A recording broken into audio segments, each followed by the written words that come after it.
أعوذ بالله من الشيطان الرجيم. بسم الله الرحمن الرحيم. الحمد لله رب العالمين. الرحمن الرحيم.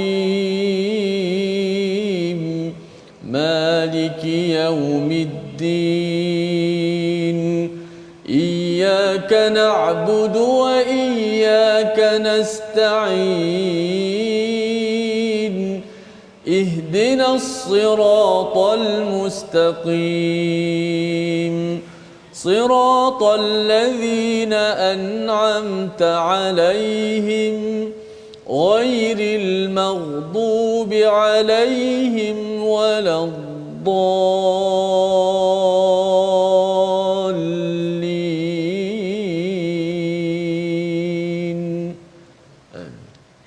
Assalamualaikum warahmatullahi wabarakatuh. Alhamdulillah wassalatu wassalamu ala Rasulillah wa ala alihi wa man wala syada la ilaha illallah syada Muhammadan abduhu wa rasuluh.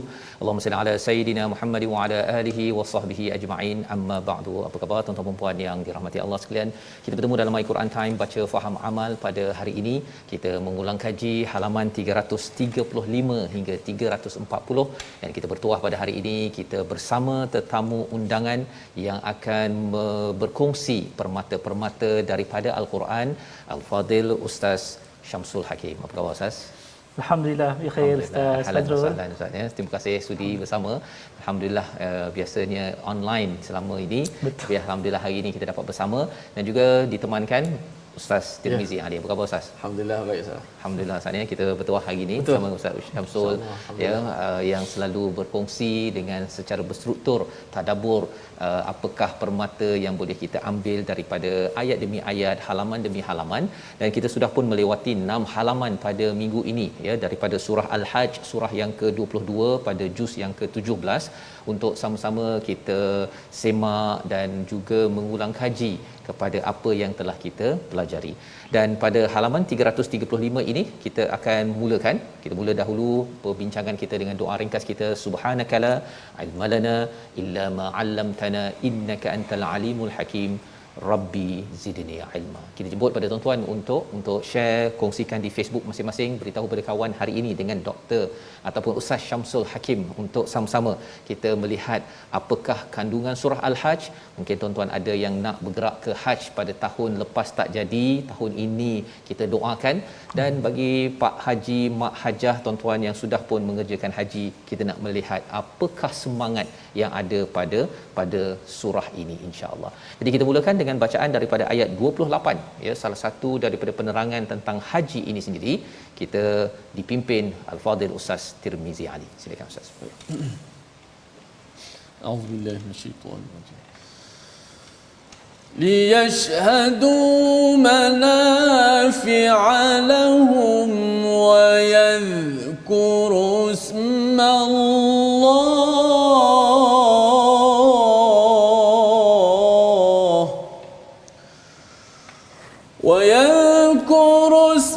الله في أيام معلومات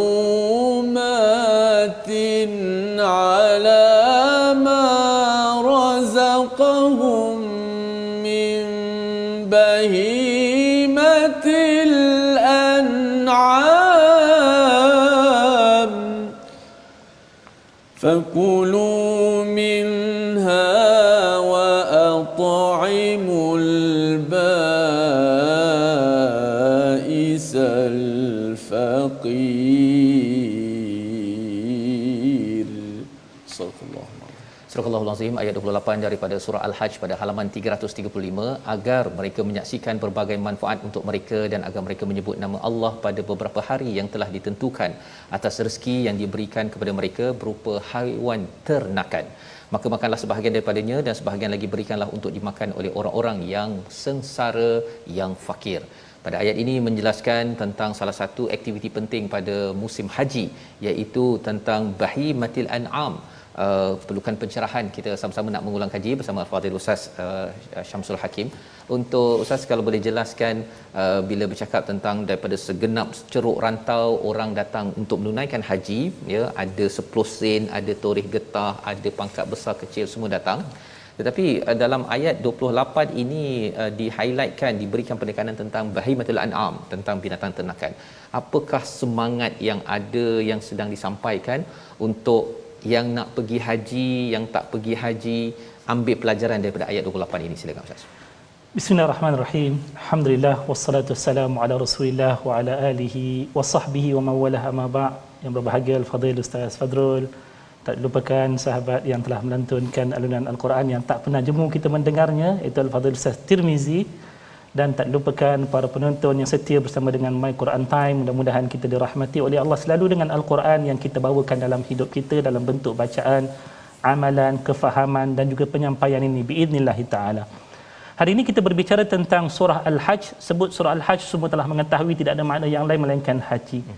Dan bila mana sebutkan tentang haji, antara sesuatu yang istimewa yang dikaitkan rapat dengan haji, salah satunya iaitulah ibadah korban. Bukan takat yang melibatkan orang yang mengerjakan haji semata-mata, ada di sana ibadah korban.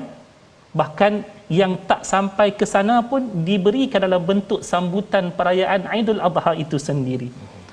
Lalu kalau ditanyakan apa kaitan cerita tentang haiwan korban dengan perbicaraan tentang haji ini, yang pertamanya kita dapat lihat ibadah haji ini ianya ada kaitan yang dekat berkenaan tentang kisah seorang Nabi yang satu ketika dahulu telah diutuskan oleh Allah, dan daripada sirahnya inilah dimasukkan sebahagian daripada ritual apa yang berlaku dalam kehidupannya itu sebagai salah satu daripada pekerjaan-pekerjaan haji kita.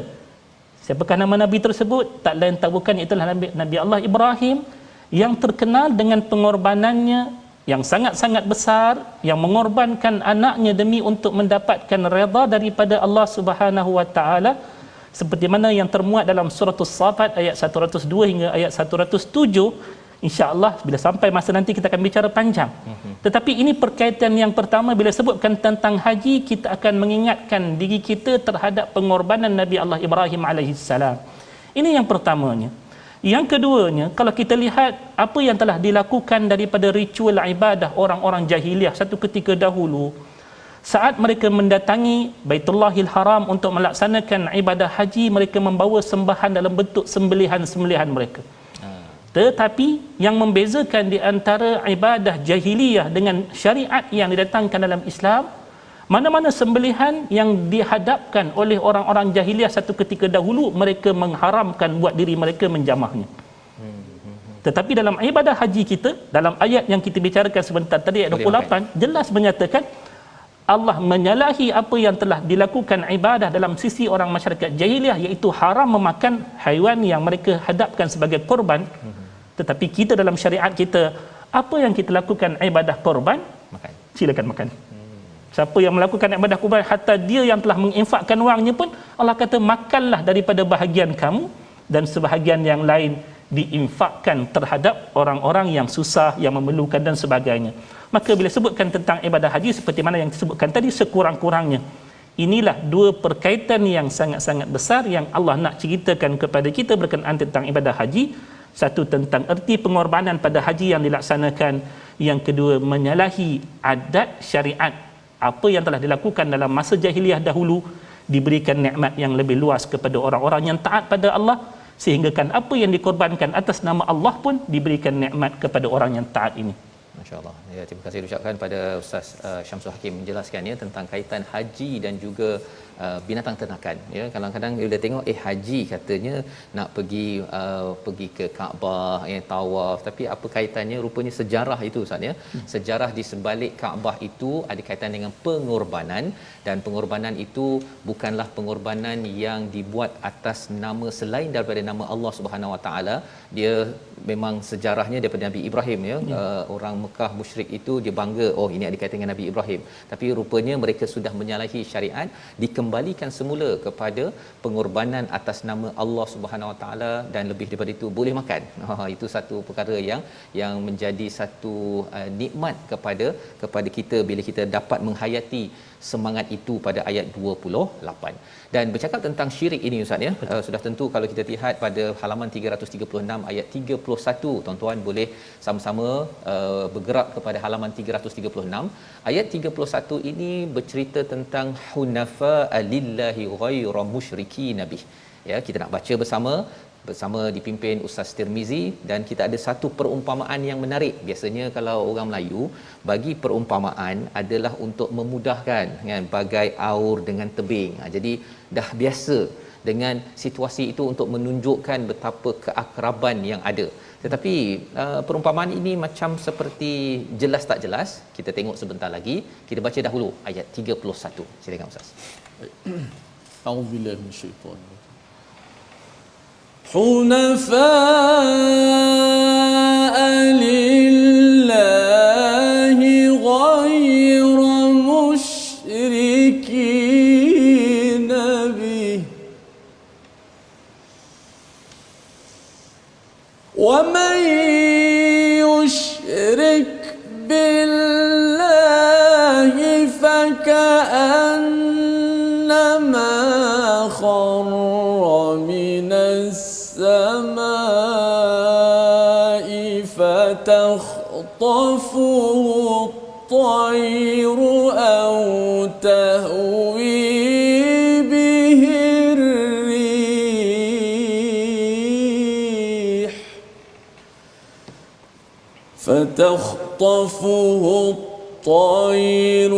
أو تهوي به الريح في مكان سحيق. صدق الله. Surah Al-Azim ayat 31, beribadahlah dengan ikhlas kepada Allah tanpa menyekutukannya. Barang siapa yang menyekutukan Allah, maka seakan-akan dia jatuh daripada langit lalu disambar oleh burung atau diterbangkan angin ke tempat yang jauh. Mungkin kerana kita taklah berapa biasa sangat dengan perumpamaan ini ya, tetapi ada satu perkara penting. Kita bersama Ustaz Syamsul. Masya Allah, menarik berbicara tentang perumpamaan ini, dan sebenarnya seperti mana yang disebutkan oleh Saudara Fazrul tadi ataupun Ustaz Fazrul sebentar tadi, dalam Al-Quran tujuan perumpamaan ini didatangkan ialah untuk mendekatkan sesuatu yang maknawi, yang datang dalam bentuk makna kepada sesuatu yang dapat kita buat perbandingan pada sesuatu yang dapat dilihat dengan mata kesannya. Maka dalam ayat ni kalau kita lihat, ia datang sesudah daripada bicara Allah berkenaan tentang perintah-perintah bagi kita mengerjakan ibadah haji. Bermula daripada cerita ayat yang ke-26, Allah menyebutkan perkara yang paling utama daripada penyediaan Allah sebuah rumah bagi tujuan manusia melakukan ibadah, termasuklah haji di sana, tak lain tak bukan bermula daripada jangan mensyirikkan akan Allah sama sekali. So bila mana Allah Subhanahu Wa Taala telah menyenaraikan selepas daripada itu amal ibadahnya, bermula daripada panggilan untuk manusia hadir mengerjakan ibadah haji, adanya sembelihan korban di sana, adanya tawaf dan juga ibadah-ibadah yang lain yang mengiringi pekerjaan-pekerjaan haji, maka daripada semua pekerjaan yang kita diminta untuk melakukannya itu tadi, diingatkan peringatan yang penting, jangan sama sekali kita hilang ikhlas dalam hati kita. Lawan kepada ikhlas ialah syirik, menduakan Allah. Ikhlas kita hanya menjadikan Allah itulah tujuan bagi kita melakukan amal ibadat kita. Syirik, lawan kepada ikhlas, menjadikan adanya yang lain daripada Allah sebagai matlamatnya, kerana kesannya sangat-sangat buruk. Digambarkan seumpama seorang yang jatuh daripada langit, tempat yang tinggi. Apa yang dimaksudkan dengan tempat tinggi ini? Kalau kita lihat apa yang telah diungkapkan oleh Syekh Ibn Ashur yang membawakan pandangan daripada Zamakhsyari ketika mana dia mentafsirkan maksud bahasa pada langit ini, diumpamakan iman itu adalah langit, sesuatu yang memiliki nilai yang tinggi yang sepatutnya kita berpaut padanya dan takkan melepaskannya. Tetapi siapa yang membuang keimanannya sehingga mengambil sesuatu yang lain daripada Allah Subhanahu Wa Taala, maka ibaratnya dia melepaskan dirinya daripada rukun keikhlasan yang utama, rukun iman yang utama ini sehingga dia akan menjadi orang yang terawang-awang. Tetapi adakah bila mana dia membebaskan dirinya daripada bertuhankan Tuhan yang satu, menyembah Tuhan yang satu, dia akan selamat? Tidak. Menanti di sana burung yang akan memagutnya, seperti mana kalau kita tahu adanya serangga yang sedang terbang di udara, ianya akan menjadi terkaman kepada burung-burung yang akan memakan pada bila-bila masa. Maka yang disebutkan burung ini pula, kalau kita lihat dalam tafsiran yang diberikan, ianya digambarkan dengan hawa nafsu yang sememangnya berkehendak kepada kita untuk jauh daripada jalan Allah Subhanahu wa taala. Maka hawa nafsu inilah yang akan membaham diri kita, menyeret kita lagi jauh daripada cahaya keimanan. Ataupun disebutkan yang keduanya, au tahwi bihir rih, ataupun dihumbankan oleh pukulan angin yang kuat yang akan menghantar kita ke satu daerah yang jauh. Apakah daerah yang jauh tersebut? Iaitu jauh daripada syurga Allah.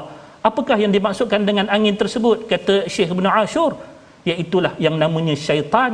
Bila mana kita berlepas diri daripada Allah, sebenarnya kita sedang menuju untuk diikat oleh syaitan, untuk ditarik, diseret ke neraka Allah Subhanahu wa taala. Peringatannya, lakukanlah ibadah dengan ikhlas, kerana dengan ikhlas itulah syaitan takkan dapat menewaskan kita, hawa nafsu pun takkan dapat menewaskan kita. Itulah kepentingan ikhlas dalam kita melakukan amal ibadah. Baik, terima kasih ucapkan pada Ustaz Syamsul menjelaskan tentang hunafa itu berkaitan dengan keikhlasan Ustaz ya.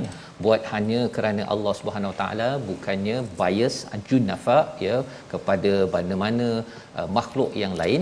Ini yang dijelaskan sebentar tadi, dan perumpamaan itu adalah amat besar Ustaz ya. Maksudnya ialah memang perangkap sentiasa menanti sahaja kepada sesiapa yang cuba untuk lari daripada keimanan kepada Allah Subhanahu Wa Taala, keikhlasan kepada Allah Subhanahu Wa Taala. Syaitan yang memerangkap dan juga hawa nafsu yang membawa kita jauh daripada syurga Allah Subhanahu Wa Taala. Jadi ini yang kita perlu jaga dalam ibadah haji, dan juga bila balik daripada haji ataupun kita nak menuju haji itu, latihan ikhlas ini penting. Dijelaskan pada halaman 336 ini, sehinggalah disebutkan tentang ucapan tahniah kepada mereka yang muhbitin pada ayat yang ke-34, mereka yang tunduk, patuh, lembut hatinya dengan mengingat Allah, dengan sabar, dengan solat dan juga dengan infak. Bercakap tentang haji ini terus sampai kepada ayat 37, dan pada ayat 38 hingga seterusnya bermula kisah seperti kisah baru ya, haji. Kemudian pada ayat yang ke-30, kalau kita tengok pada halaman 337 itu, ayat 39 kita nak baca, tiba-tiba nampak seperti tiba-tibalah ya, berkaitan dengan yuqataluna bi annahum zulimu. Kita baca bersama Ustaz Tirmizi. Silakan Ustaz. A'udzubillahi minasyaitonir rajim. Udzina lilladzina yuqataluna bi annahum zulimu. Udzina lilladzina yuqataluna bi annahum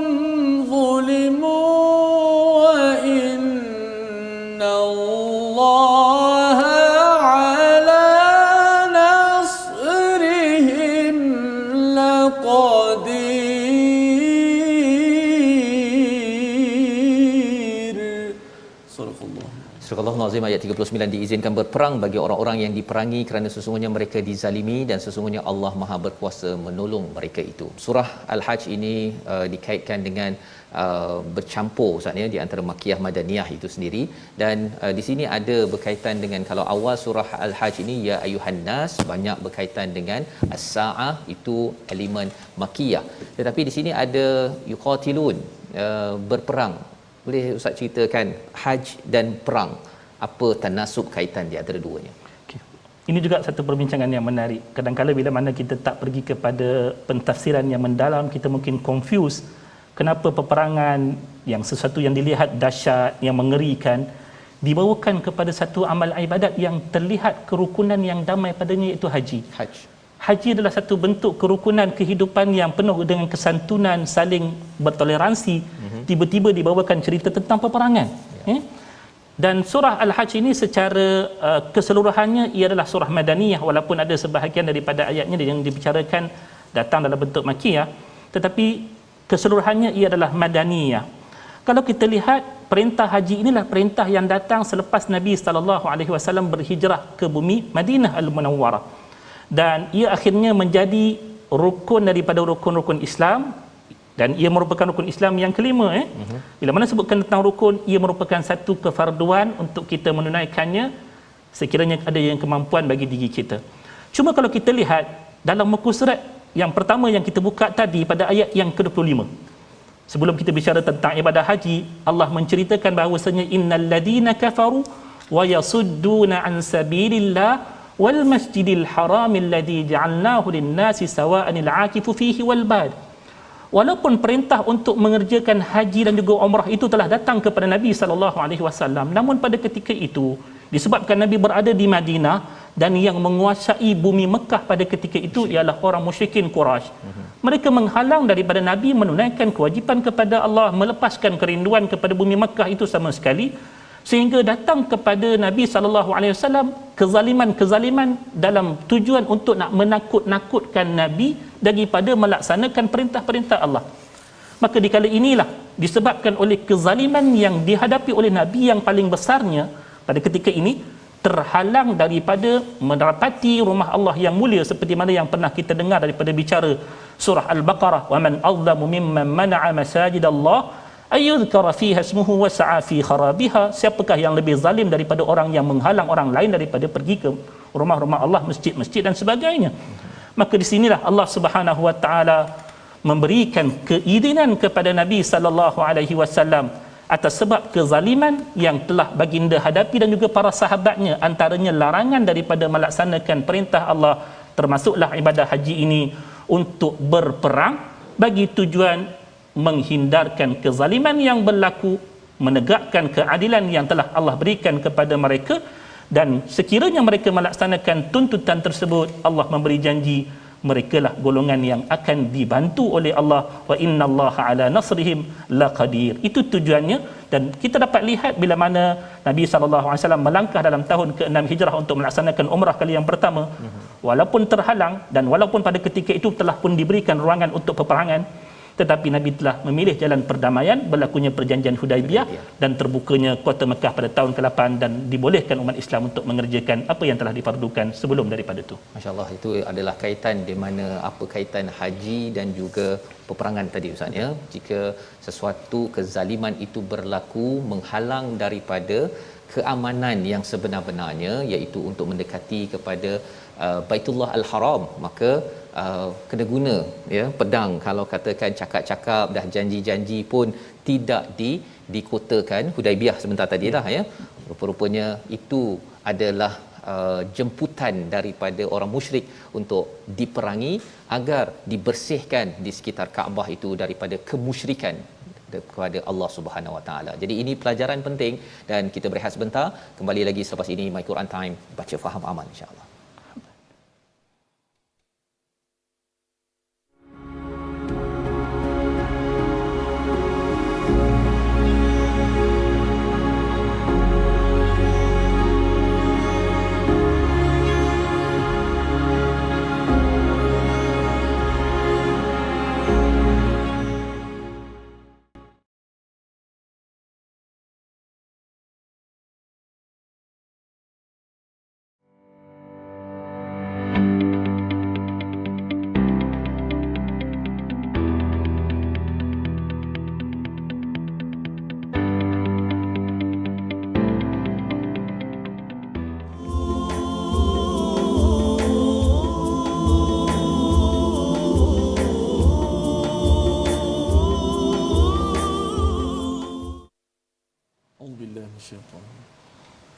وما أرسلنا من قبلك من رسول ولا نبي إلا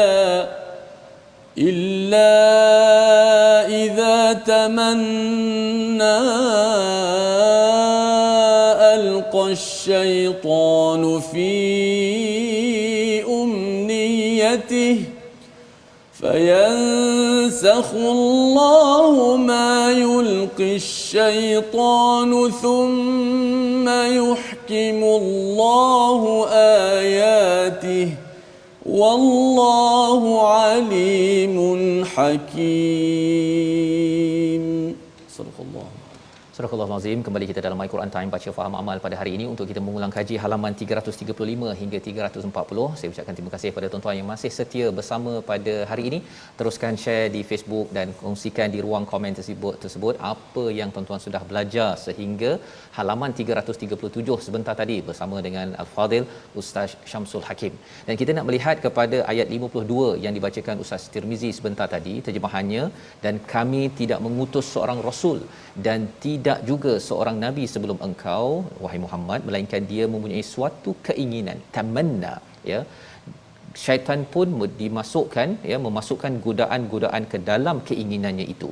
Tetapi Allah menghilangkan apa yang dimaksudkan syaitan itu, dan Allah menguatkan ayat-ayatnya. Allah Maha mengetahui, Allah Maha bijaksana.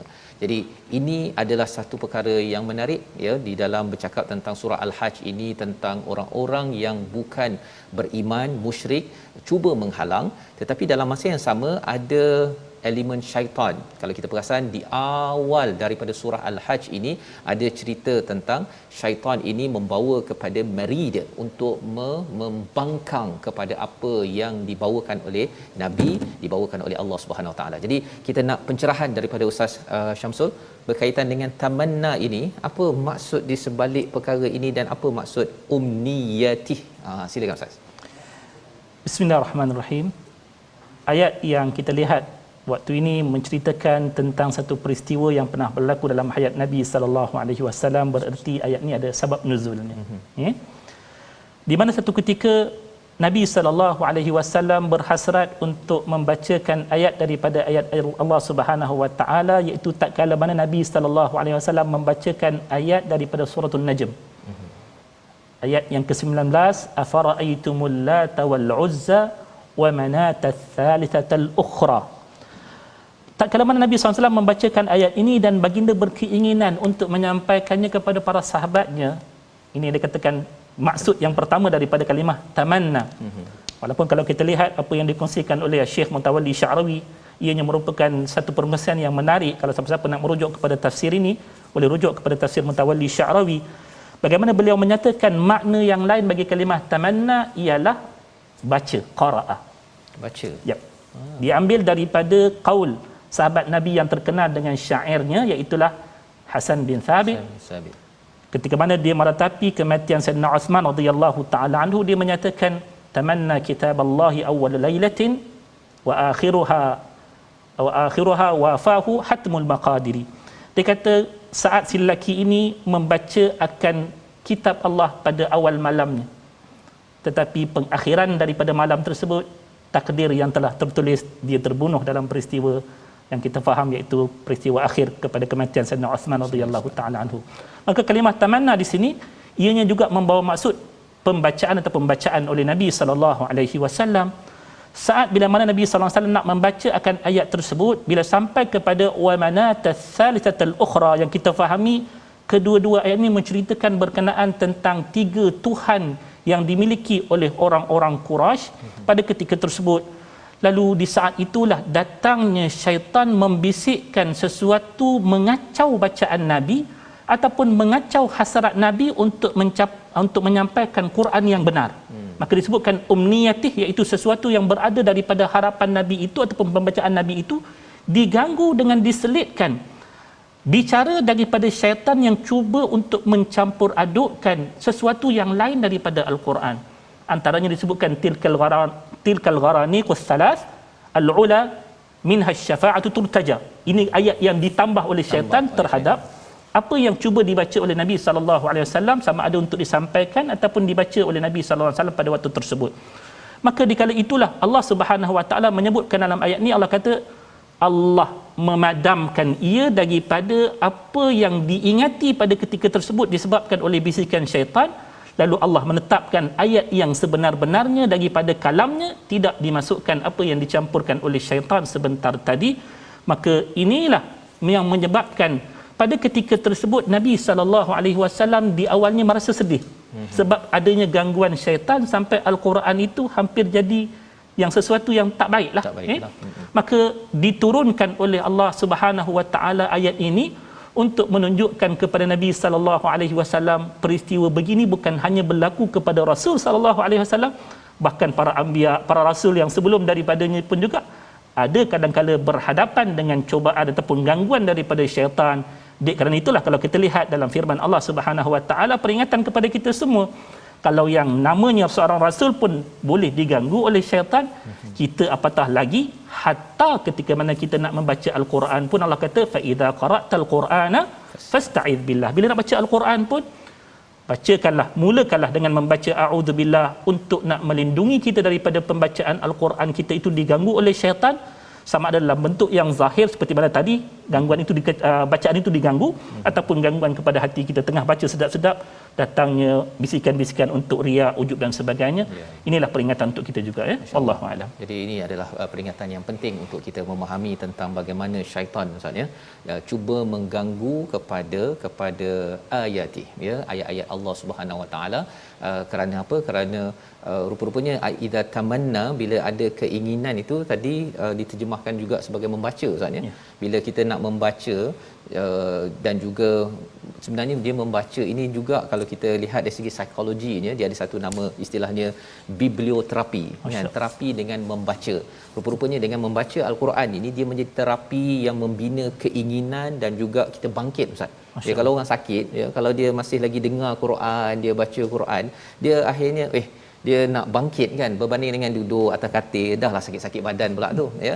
Dan ini adalah suatu perkara yang penting kita beri perhatian, apatah lagi bila kita nak berhadapan dengan as-saah, ada syaitan yang cuba untuk mengganggu keinginan kita menuju akhirat agar baiklah kita hidup enjoy lah, dah boleh rentas negeri sekarang ni, kan.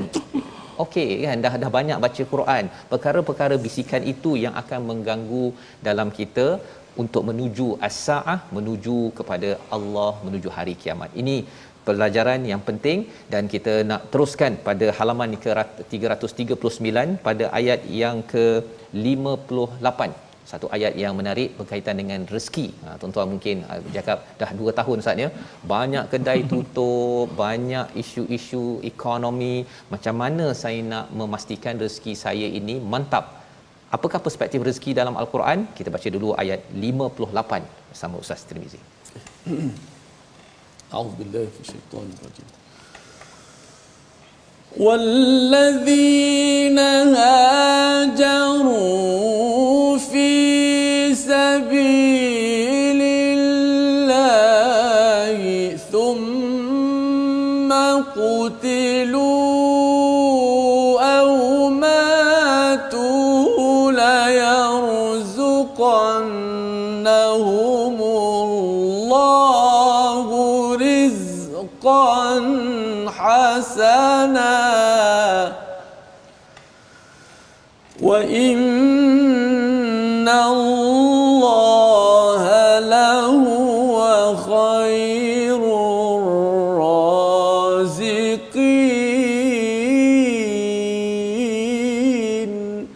Sadaqallah. Surah Al-Azim ayat 58, dan orang-orang yang berhijrah ke jalan Allah kemudian mereka terbunuh atau mati, sesungguhnya Allah akan memberikan kepada mereka rezeki yang baik, dan sesungguhnya Allah adalah pemberi rezeki yang terbaik. Jadi di sini sebenarnya bercakap tentang rezeki, banyak nampak gaya macam rezeki dekat akhirat, ustaz, ya. Tapi boleh tak ustaz ceritakan tentang konsep rezeki sebenar-benarnya agar ayat ini menjadi motivasi kepada kita yang berhadapan dengan COVID-19, ya, ekonomi kita dah tak berapa pasti lagi, nak bangkit balik bagi sebahagian dah habis dah, ustaz. Saving, simpanan dah habis, duit KWSP kebanyakan orang Melayu bawah 10,000.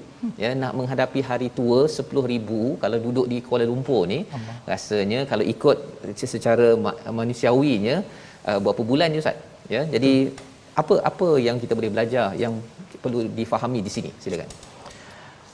Bismillahirrahmanirrahim. Wassalatu wassalamu ala rasulil amin wa ala alihi wasahbihi ajma'in. Amma ba'd. Di sinilah kita dapat lihat betapa apa yang Allah tunjukkan kepada kita daripada maksud rezeki itu lebih tepat, lebih kena dalam semua kondisi manusia. Berbanding kalau kita cuma mengambil perspektif rezeki itu mengikut kepada acuan akal kita yang mungkin melihat bila sebutkan rezeki ianya melibatkan apa yang sedang kita hadap sekarang dan ianya terhenti segitu saja. Makan, minum, gaji, duit dan sebagainya. Tetapi Al-Quran bila mana membicarakan sesuatu, ia akan membawakan satu perspektif yang menyeluruh dan insya-Allah ianya perspektif yang mendamaikan semua jiwa manusia. Antaranya disebutkan salah satu daripada bentuk-bentuk rezeki yang Allah berikan, bahkan mudah-mudahan itulah jenis yang terbaik.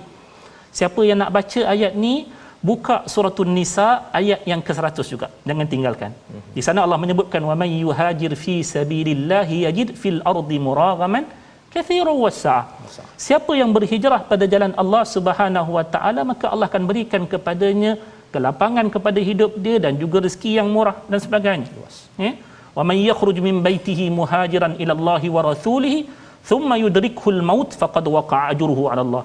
Kalaupun tak sempat lagi berhijrah, baru keluar tiba-tiba mati pun, Allah kata telah pun ada bahagian rezekinya, iaitu bahagian rezeki seperti mana yang disebutkan oleh Ustaz Fazrul tadi, iaitu bahagian rezeki di akhirat. Rezeki kita ni bukan takat di dunia, tapi rezeki kita juga adalah rezeki yang melibatkan rezeki di akhirat yang berbentuk ganjarannya. Kalau tak beroleh rezeki yang sebetul-betul yang kita harapkan di dunia ini, jangan sampai kita hilang bahagian rezeki kita di akhirat. Yang namanya daripada sabar kita, daripada amal-amal saleh kita yang lain. Jangan bila kita kata dah tak dapat rezeki di dunia ini, duit tak ada, harta tak ada, isteri tak ada, anak tak ada, maka kita kata peluang untuk kita mendapat ganjaran yang satu lagi yang namanya rezeki akhirat, kita menafikannya. Sebab rezeki akhirat ini sebenarnya lebih besar, lebih luas. Kalau buka surah Ali Imran ayat 169, Allah kata wala tahsabanna alladhina qutilu fi sabilillahi amwata bal ahya'un 'inda rabbihim yurzaqun. Allah kata jangan kamu sangka orang yang mati berjuang pada jalan Allah Taala ni mati begitu saja, tak. Bahkan kata Allah mereka itu hidup dan mereka itu berterusan diberikan rezeki. Bagaimana rezeki itu datang selepas kehidupan dunia ini. Maka di sinilah mengajar kepada kita bahawasanya apa pun matlamat pencarian rezeki kita, jangan hentikan ia untuk hidup dunia, tetapi lihatlah ianya adalah untuk satu lagi yang namanya hidup akhirat. Kalaupun tak beroleh rezeki pada pandangan perspektif masyarakat dunia pada hari ini, jangan sampai kita terlepas peluang rezeki akhirat yang lebih besar daripada amal-amal saleh kita, daripada pembacaan Al-Quran kita, daripada sedekah-sedekah kita yang termampu kita berikan. Itulah yang lebih besar artinya, sehingga disebutkan oleh Allah dalam ayat ni rizqan hasanah. Rizqan hasanah. Masya-Allah. Disebutkan hasan, apa yang datang daripada Allah sebagai hasan tak ada tandingannya. Terbaik. Terbaik. Masya-Allah. Ini adalah rezeki terbaik, ya, seperti yang dinyatakan Ustaz sebentar tadi. Biasanya Ustaz ni orang cakap tentang rezeki ni dia nak cari, saya bimbang pasal KWSP saya bimbang tentang rumah saya, tentang tahun 2022 saya, tapi rupanya Allah bawa nun terus sampai ke akhirat, ya. Satu benda lah, ya, mungkin kaitan tengah hari ni kan. Ya. Rezeki dapat duduk sejam depan TV menonton My Quran Time pun jangan lupa tu rezeki. Subhanallah. Ya, jadi itu rezeki Ustaz, ya. Rezeki yang boleh memanjangkan rezeki kita sampai ke akhirat. Pasal ada orang yang rezeki dekat sini duitnya berkepuk-kepuk, ya, dalam akaun dekat bank kat luar negara apa sebagainya, tapi rupa-rupanya nak dapat rezeki 1 jam bersama Al-Quran untuk memanjangkan rezekinya sampai kepada rizqan hasanah itu tak dapat, Ustaz, ya. Betul. Dia dapat di sini sahaja. Allah habiskan segala-galanya di sini.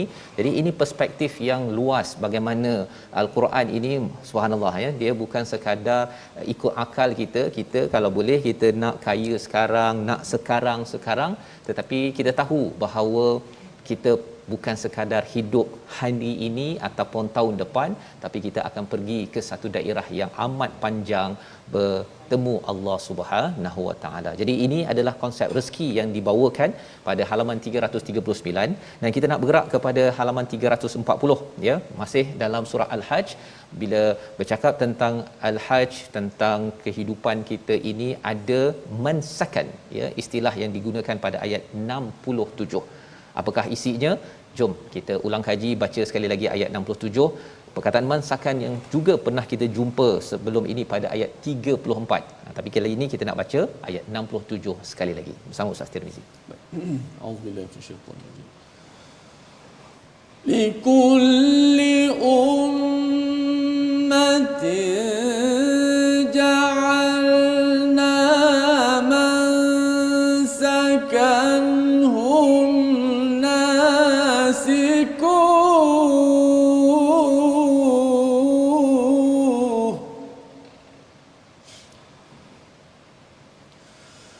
فلا ينازعنك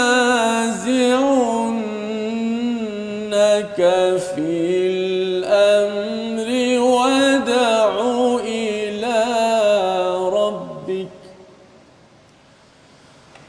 ودع إلى ربك إنك لعلى هدى مستقيم.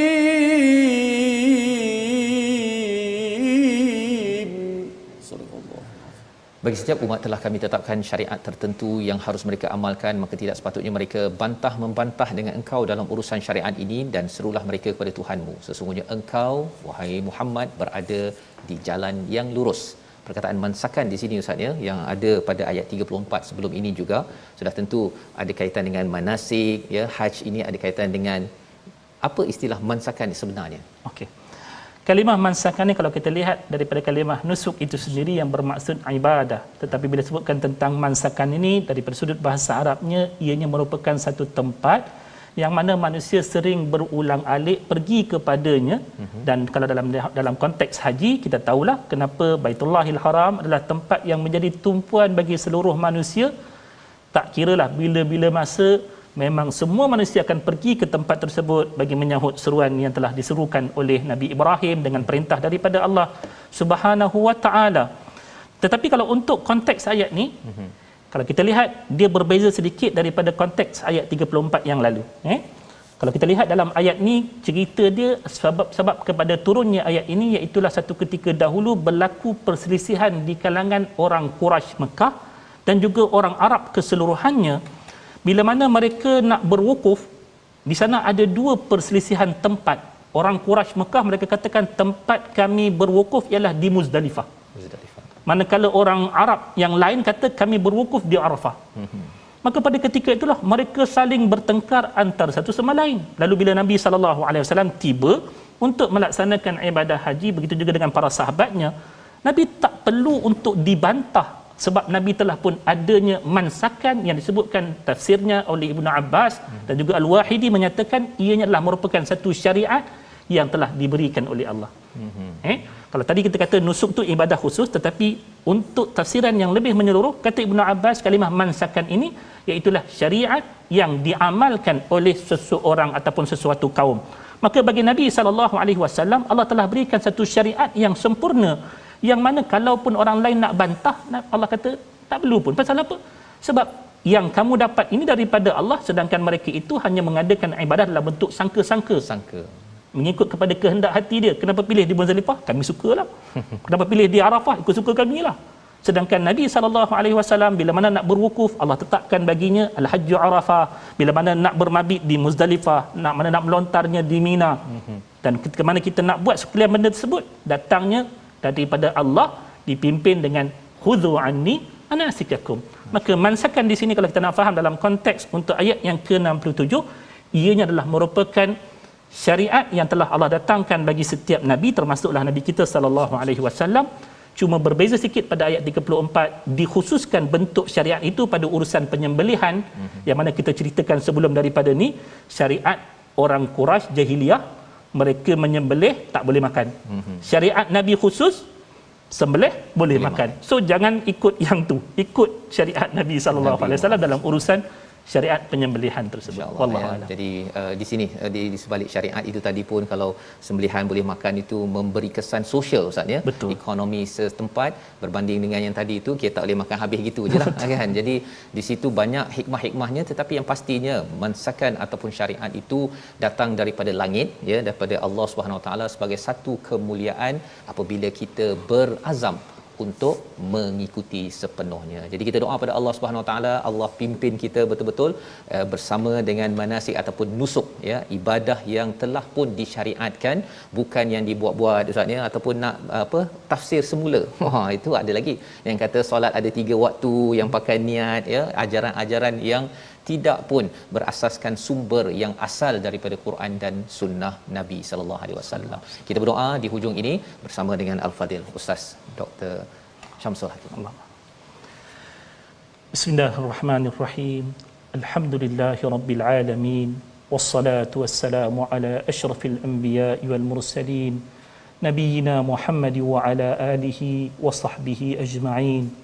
اللهم إنا عبيدك بنو عبيدك بنو إمائك نواصينا بيدك ماض فينا حكمك عدل فينا قضاؤك نسألك اللهم من كل اسم هو لك سميت به نفسك أو أنزلته في كتابك أو علمته أحدا من خلقك أو استأثرت به في علم الغيب عندك أن تجعل القرآن العظيم ربيع قلوبنا ونور صدورنا وجلاء أحزاننا وذهاب همومنا وغمومنا. اللهم ذكرنا منه ما نسينا وعلمنا منه ما جهلنا وارزقنا تلاوته آناء الليل وأطراف النهار واجعله لنا حجة يا رب العالمين.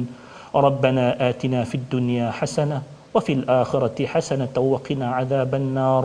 وصلى الله على نبينا محمد وعلى آله وصحبه وسلم والحمد لله رب العالمين. Amin ya rabbal alamin. Moga-moga Allah mengabulkan doa kita sebentar tadi. Ya, terima kasih diucapkan pada Fadil Ustaz Syamsul Hakim bersudi bersama pada hari ini mencerahkan ayat demi ayat, halaman demi halaman bersama Ustaz Tirmizi pada hari ini Ustaz ya. Bertuah kita dapat belajar betul-betul dan harapnya nanti bila ke umrah ke haj kita benar-benar dapat menghayati kepada surah Al-Hajj yang penuh dengan permata yang kita ulang kaji pada hari ini. Jadi jangan lupa tuan-tuan untuk terus bersama dalam tabung gerakan Al-Quran untuk menyumbang ya, untuk sama-sama kita angkat nilai yang ada di dalam ayat-ayat Al-Quran. Tadi kita bicara tentang rezeki. Rezeki kalau susah macam mana pun di dunia, jangan sampai hadkannya di dunia, tetapi panjangkannya dengan amalan-amalan mengikut syariat agama Islam ini sendiri. Ini yang kita ingin bangkitkan, kita ingin hidupkan dan teruskan bersama ulangan My Quran Time malam ini dan juga pagi esok. Bertemu lagi dalam halaman baru surah Al-Hajj. My Quran Time, baca, faham, amal, insya-Allah.